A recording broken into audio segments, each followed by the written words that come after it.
Brian here with Guitars Whiskey Golf. Thanks for joining me today. So I wanted to do a deep dive into Shine On You Crazy Diamond by Pink Floyd, one of the songs that I believe cements them as one of the most iconic rock bands in history.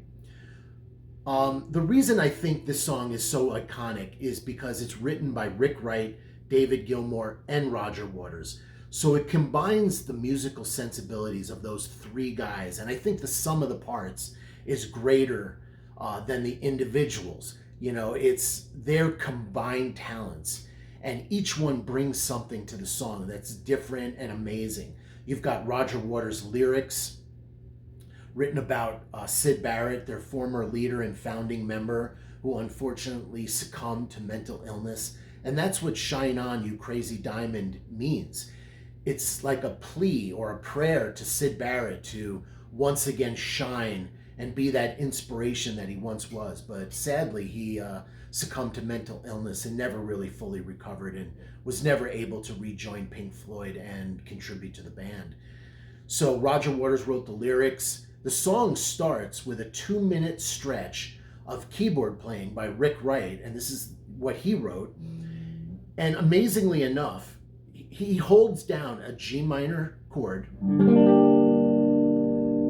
for 2 minutes practically without changing chords. So name me a song that has a chord that goes on for 2 minutes and never changes. It's pretty amazing. But he plays all this spacey, trippy, psychedelic, melodic stuff over the top of that G minor. G minor being the key of the song, by the way. So it starts with Rick Wright on a G minor, playing all this melodic stuff. And then eventually, at like around 2 minutes, David Gilmour comes in with, right? So what is he doing there? Well, he's bending to a G. Now you could play that straight, like that's all that's being played. But it sounds way better the way Gilmour plays, which is using bends. He has perfect pitch. He bends perfectly to that G note, which is intelligent. The root note of the G minor, the key you're in. Then he plays this lick.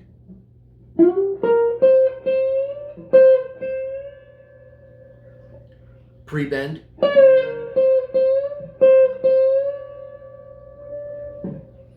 Then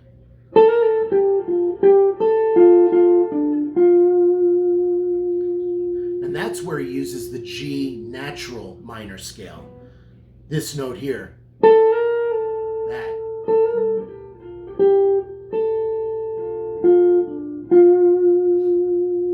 Then these Gilmourisms, these 1.5 step bends.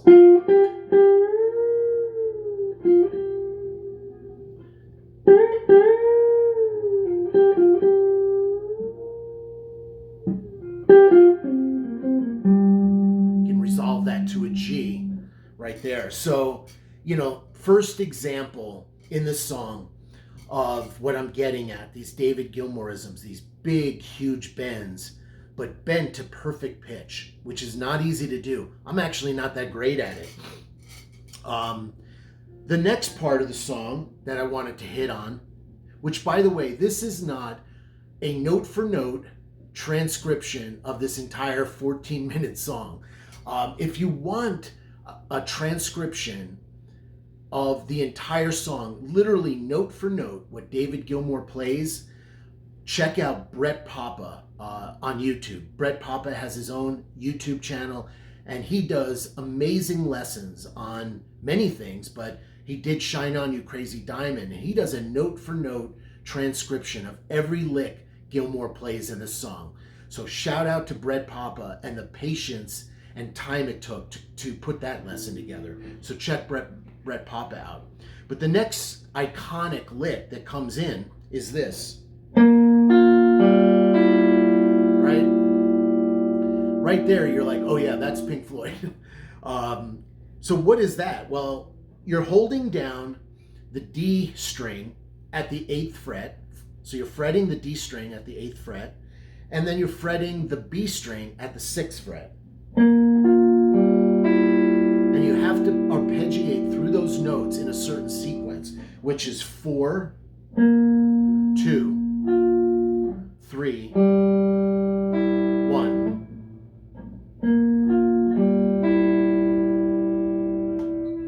Right? So what that is from a music theory standpoint, I kind of don't know. If you know, let me know. It almost looks like it's drawn out of this minor shape, this B flat minor chord at the 6th fret. But it's really not that, because it has some of the notes of a B flat minor, but it has an open E too. That's not in a B flat minor. So what that is, I'm not really sure. I think Gilmour happened upon it by accident and he loved it and added it into the song. I think it was just a happy accident because it's super spacey and trippy, but super cool, right? Then another iconic riff from this song is this.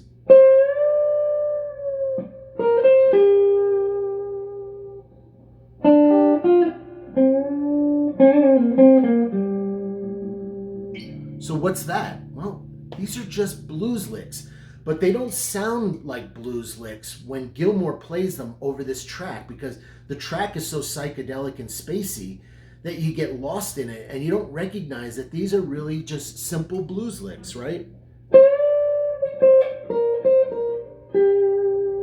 I mean, that's just blues, right? So really what he's playing there at the 11th fret on the B string, then he's really starting at the 13th fret on the B, which is a C note. Full step bend. Resolves to a G. Once again, you know, the tonal center of this entire song, G. The root note of the key, G minor. And then he does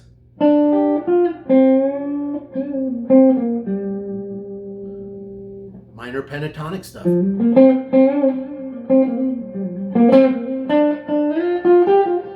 That's all G minor pentatonic. So he at the 3rd fret, he's barring the B and E string, playing B and E.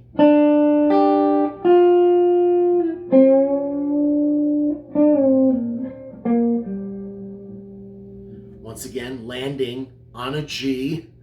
It's like every lick he plays lands on the root note of G minor. It's pretty smart, and that's why it sounds so good, because he's really, really focusing on chord tones. And it really is great. Let's see, what else can I show you? So after that, he plays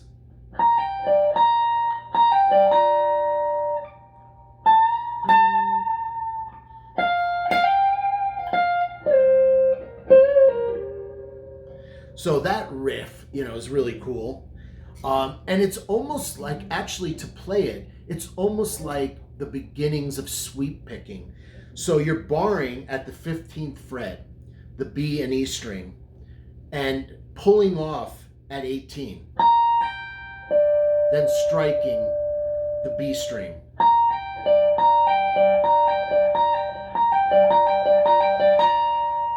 Right? Then that really cool half step bend.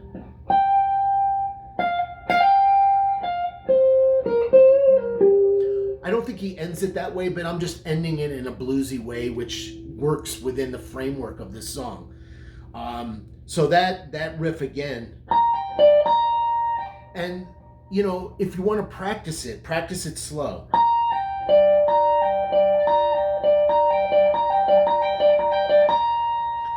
And try to get it up to speed. And like I said, it's almost like sweep picking. You're not kind of like, you're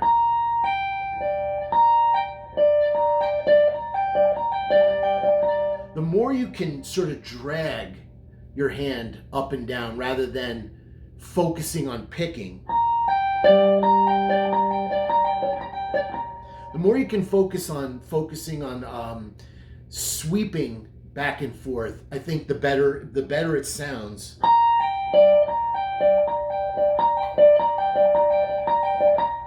So that's actually something I'm still working on. So you've got that classic lick. So what else can I what else can I show you on the song?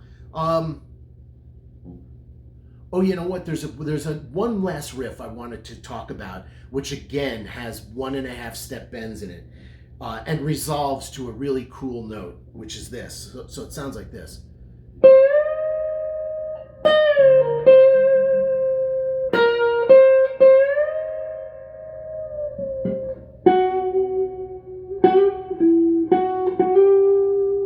I love that. So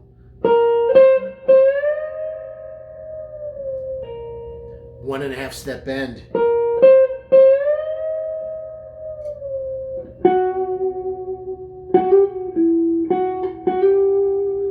It's eerie, you know, and it's so good. So listen, I hope that helped you out. Again, Shine On You Crazy Diamond. It's in the key of G minor.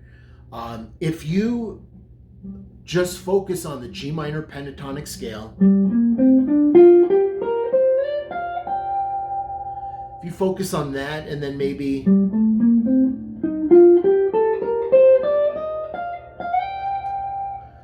those two scales, you'll start to get 90% of what Gilmour's playing. And then obviously it's done in different positions. You know, he plays down here, but still it's just G minor pentatonic scale. So hope that helps you out. I hope you enjoyed learning a little bit more about Shine On You Crazy Diamond. Pink Floyd, one of the most iconic bands in rock history. Take care, everyone. Bye.